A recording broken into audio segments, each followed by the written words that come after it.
जब एक बहुत बड़ा एस्टेरॉइड हमारी पृथ्वी से टकराए तो क्या होगा? जी हां, आपका जवाब होगा कि हर तरफ विनाश ही विनाश होगा। यहां पर जो जीवन है वो खत्म हो जाएगा, हर तरीके से नेस्तनाबूद हो जाएगा।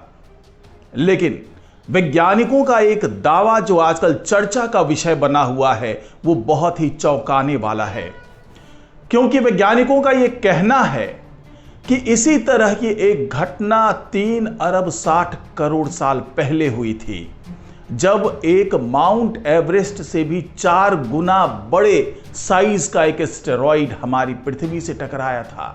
लेकिन उस वक्त ऐसा कुछ हुआ था जिसकी कल्पना आज के दौर में नहीं की जा सकती। तो आखिरकार ऐसा क्या हुआ था जिसके बारे में वैज्ञानिकों ने यह चौंकाने वाला खुलासा किया है? तो ये तमाम जानकारी आपको इस वीडियो में मिलने जा रही है, तो इस वीडियो को आखिर तक जरूर देखिएगा। नमस्कार, मैं हूं डॉक्टर सुरजीत सिंह और आप देख रहे हैं महना मिस्ट्री। अगर आपने अभी तक इस चैनल को सब्सक्राइब नहीं किया है तो सब्सक्राइब कर लीजिए, और अगर आपको ये वीडियो अच्छा लगे तो इसको लाइक कीजिए, शेयर कीजिए और कमेंट जरूर कीजिए। तो वैज्ञानिकों का यह दावा बिल्कुल चौंकाने वाला इसलिए है क्योंकि आज की तारीख में अगर हम ये कल्पना करते हैं कि माउंट एवरेस्ट से भी 4 गुना बड़े साइज का कोई एस्टेरॉइड टकरा जाए हमारी पृथ्वी से, तो जाहिर सी बात है कि हर तरफ विनाश होना तय है। लेकिन वैज्ञानिकों का ये मानना है कि ऐसे ही एक उल्का पिंड या एस्टेरॉइड कह लें इसको, उसकी टक्कर से हमारी पृथ्वी पर जीवन की शुरुआत हो गई। जहां विनाश से बिल्कुल उलट जीवन की शुरुआत हो गई। तो आखिरकार इस टक्कर के दौरान क्या क्या हुआ, किस तरीके से जीवन की शुरुआत हुई? क्योंकि वैज्ञानिकों का यह दावा बहुत ही चौंकाने वाला है। तो वैज्ञानिकों ने क्या क्या साक्ष्य जुटाए हैं और किस आधार पर यह दावा कर रहे हैं, आइए समझते हैं उसे। आपको पता ही है कि एक एस्टेरॉइड की टक्कर से हमारे पृथ्वी से डायनासोरों का सफाया हो गया। अगर उसके साइज की बात करें तो वो साइज में बहुत छोटा था, यानी हम जिस माउंट एवरेस्ट से 4 गुना बड़े एस्टेरॉइड की बात कर रहे हैं, अगर उससे तुलना की जाए तो जो डायनासोरों के सफाई के लिए जिम्मेदार एस्टेरॉइड था वो उस एस्टेरॉइड से 200 गुना छोटा एस्टेरॉइड था। तो जरा सोचिए कि अगर केवल उस साइज के एक एस्टेरॉइड के टकराने से पृथ्वी पर बिल्कुल त्राहिमाम मच गया, सारे डायनासोर खत्म हो गए, तो इतने बड़े आकार के, जो कि 200 गुना ज्यादा बड़ा एस्टेरॉइड था, उसकी टक्कर से यहां पर जीवन की शुरुआत कैसे हो गई? वैज्ञानिकों ने जिस एस्टेरॉइड के बारे में दावा किया है जिसकी टक्कर से हमारे पृथ्वी पर जीवन की शुरुआत हुई, वो दरअसल एस्टेरॉइड S2 था, जो एक बड़ा अंतरिक्ष चट्टान है जिसका आकार माउंट एवरेस्ट से 4 गुना बड़ा था, जो मैंने आपको बताया। और माना जाता है कि इसका पृथ्वी पर विशेष रूप से इसके महासागरों पर बहुत ही महत्वपूर्ण प्रभाव पड़ा था। S2 को पहली बार 2014 में खोजा गया था और यह एस्टेरॉइड करीब 3 अरब 26 करोड़ साल पहले से लेकर 3 अरब 60 करोड़ साल पहले के बीच में पृथ्वी ग्रह से टकराया था। वैज्ञानिकों ने दावा किया कि जब यह एस्टेरॉइड हमारी पृथ्वी से टकराया तो महासागर उबल गया और रिकॉर्ड तोड़ सुनामी आई।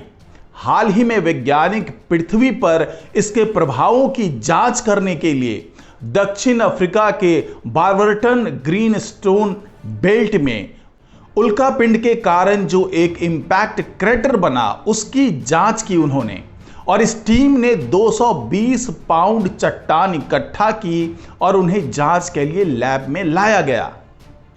वैज्ञानिकों ने इसके बारे में कहा है कि हम जानते हैं कि पृथ्वी के बनने के बाद भी अंतरिक्ष में बहुत सारा मलबा उड़ रहा था जो पृथ्वी से टकरा सकता था। उनका कहना है कि अब उनकी टीम ने पाया है कि यह जीवन इस तरह की कई विशाल टकराव से बचने में सक्षम था, बल्कि असल में इस टकराव के बाद तो वो तेजी से पनपा था। उस टकराव के समय पृथ्वी पर जीवन का सरल रूप था जिसमें ग्रह पर एकल कोशिका वाले सूक्ष्म जीव रह रहे थे।